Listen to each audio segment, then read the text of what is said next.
The Supreme Court made what many are calling a historic decision, striking down congressional maps in Louisiana, citing unconstitutional racial gerrymandering. Tonight, the NAACP is weighing in, saying it will especially affect southern states where larger populations of minorities live. Brittany Miller joins us in the studio now with those details. Brittany.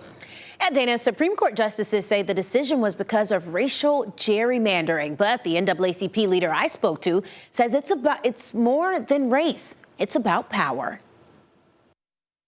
It will probably go down in the history book as one of three of the worst Supreme Court decisions in the history of this nation. That's the president of the NAACP, Derrick Johnson, on an emergency town hall Zoom call tonight. The meeting was called after a U.S. Supreme Court ruling that weakens the Voting Rights Act. The most important civil rights law ever passed by Congress. The ruling impacts Section 2 of the Act, which prohibits voting practices, procedures, or election maps that discriminate based on race. It's been used as a guardrail to stop states from diluting minority voting districts. Black and brown voters will not have representation. Gayleen Kanoyan is the political action chair for the NAACP's Virginia State Conference. She says she spent the afternoon on calls with NAACP leaders and members discussing strategy and messaging. And we have to mobilize, we've got to educate, and we have to register people now more than ever. She says beyond the voting booth, what the organization wants now is legislation, specifically the John Lewis Voting Rights Advancement Act. Advocates say that act will strengthen voting rights by expanding the government's ability to respond to voting discrimination. It's been introduced and reintroduced in Congress, but not yet been passed. Had it been moved on, we wouldn't be having this problem right now.